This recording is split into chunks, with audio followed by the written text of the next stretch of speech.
அடுத்ததாக வணிகம், அதாவது வாணிகவியல். இப்போ நம்ம பார்க்க போறது வணிகவியல்ல கேட்கக்கூடிய முக்கியமான கேள்விகள். அதை பத்தி நம்ம பார்க்க போறோம். இப்போ முதல்ல வணிகம் என்றால் என்ன அப்படின்றத தெரிஞ்சுக்குவோம். ஒரு நபரிடம் உபரியாக உள்ள பொருட்களை தேவைப்படும் நபரிடம் கொடுத்து அதற்கு பதிலாக அவரிடம் உபரியாக உள்ள பொருட்களை பெறக்கூடிய ஒரு முறைக்கு பேர் தான் வணிகம். பண்டமாற்று முறைன்னு சொல்லுவோம் அந்த காலத்துல. அப்போ ஒரு நபரிடம் உபரியாக இருக்கக்கூடிய பொருளை தேவைப்படக்கூடிய நபருக்கு மாற்றிவிட்டு அதற்கு பதிலாக அவரிடம் உபரியாக இருக்கக்கூடிய ஒரு பொருளை பெறக்கூடியதுதான் வணிகம். இதுதான் வணிகத்தினுடைய அந்த ஆரம்பம். அப்ப கேள்வி எப்படி இருக்கும் அப்படின்னு கேட்டீங்கன்னா, வணிகம் அப்படின்னா என்ன அப்படின்னு கேட்டுட்டு அதுக்கு 4 பதில்கள் கொடுக்கப்பட்டிருக்கலாம். அதுல நமக்கு வேண்டிய பதிலை கரெக்டா தேர்ந்தெடுக்கும். அடுத்தது வணிகத்தில் இருக்கக்கூடிய தடைகள். வணிகத்துல என்னென்ன மாதிரி தடைகள்லாம் இருக்கு அப்படின்னு பாத்தீங்கன்னா, உற்பத்தியாளர் நுகர்வோரை இணைப்பதில் ஏற்படக்கூடிய தடையை ஆள்சார் தடை என்கிறோம். இப்ப தடைகள்ல பாத்தீங்க அப்படின்னு சொன்னீங்கன்னா, போக்குவரத்து தடை, பண்டக தடை, அந்த மாதிரி நிறைய தடைகள் இருக்கு.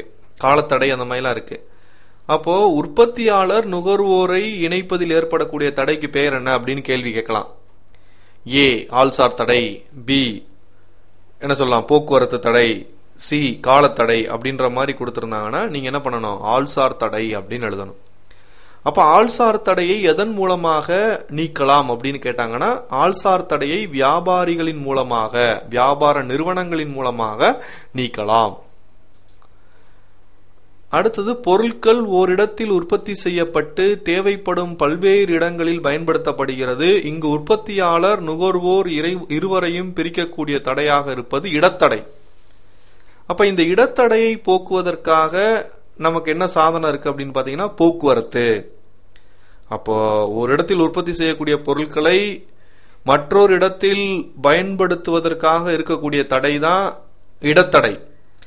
அப்ப இந்த இடத்தடையை போக்குவதற்காக நாம் போக்குவரத்தை பயன்படுத்துகிறோம். வணிகவியலில் பல்வேறு தடைகள் இருக்கின்றன. நுகர்வோரையும் உற்பத்தியாளரையும் இணைப்பதற்காக இருக்கக்கூடிய ஒரு தடை ஆள்சார் தடை. ஆள்சார் தடையை வியாபாரிகளின் மூலமாக, வியாபார நிறுவனங்களின் மூலமாக நீக்கலாம்.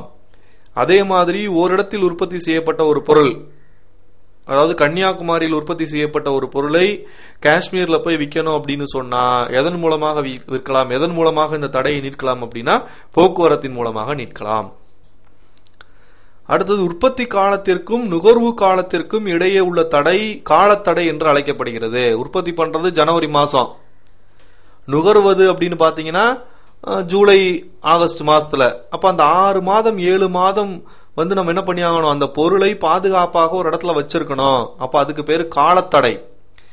இந்த காலத்தடையை எதை கொண்டு நீக்கலாம் அப்படின்னு கேட்டீங்கன்னா, பண்டகத்தின் மூலமாக, குடோன் பாதுகாப்பு வசதி, பண்டகத்தில் பாதுகாப்பாக வைத்திருப்பதன் மூலமாக, தேக்கி வைத்திருப்பதன் மூலமாக காலத்தடையை நீக்கலாம். ஏன்னா ஒரு சில பொருட்கள் ஒரு சில காலங்கள்ல மட்டும்தான் கிடைக்கும். அப்படி கிடைக்கக்கூடிய பொருட்களை வருடம் முழுவதுமே நாம் பயன்படுத்த வேண்டுமே ஆனால் நமக்கு கண்டிப்பாக என்ன வேணும் அப்படின்னா பண்டகம் வேணும். அடுத்ததாக பண்டகங்களில் பாதுகாக்கப்படக்கூடிய பொருட்கள் விபத்து, திருடுபோதல், இடமாற்றத்தின் மூலமாக சேதமடையலாம். அவ்வாறு சேதமடைந்தால் அதனை காப்பீட்டின் மூலமாக சரி செய்யலாம். இதெல்லாம் பாத்தீங்க அப்படின்னா வணிகவியலினுடைய துணை பிரிவுகள் காப்பீடு அப்படின்றது. அப்ப பண்டகத்தில் பாதுகாக்கப்படும் பொழுது ஏற்படக்கூடிய விபத்து, திருடுபோதலின் காரணமாக சேதம் ஏற்படாமல் தவிர்ப்பதற்காக அல்லது சேதத்தின் மூலமாக இழப்பீடு ஏற்படாமல் தவிர்ப்பதற்காக நம்ம கண்டிப்பாக என்ன பண்ண வேண்டியிருக்கு, காப்பீடு எடுக்க வேண்டியிருக்கு. அப்ப காப்பீட்டின் மூலமாக நம்ம என்ன பண்ணலாம், இடர்பாட்டு தடையை தவிர்க்கலாம். அடுத்தது நுகர்வோருக்கு சந்தை நிலவரம் பற்றி தெரியாது, எனவே அவர்கள் நல்ல பொருட்களை வாங்க முடியாது. இது அறிவு தடை எனப்படுகிறது. அப்ப இந்த அறிவு தடையை எதன் மூலமாக நீக்கலாம் அப்படின்னு பாத்தீங்கன்னா, விளம்பரத்தின் மூலமாகவும் விற்பான்மை மூலமாகவும், சேல்ஸ்மேன்ஷிப்னு சொல்லுவோம் ஆங்கிலத்துல, திறமையாக பேசி விற்பதன் மூலமாகவும் விளம்பரத்தின் மூலமாகவும் நம்ம என்ன பண்ணலாம், அறிவு தடையை நீக்கலாம். நுகர்வோருக்கு என்ன பண்ணியாகணும், நம்ம பொருளை பற்றிய அறிவை புகட்டணும். எப்படி சந்தை நிலவரம் பத்தி அவங்களுக்கு தெரியாது, நம்ம பொருள் நல்ல பொருள் தான், நம்மளுடைய பொருளினுடைய சிறப்பு என்ன, குறைபாடுகள் என்ன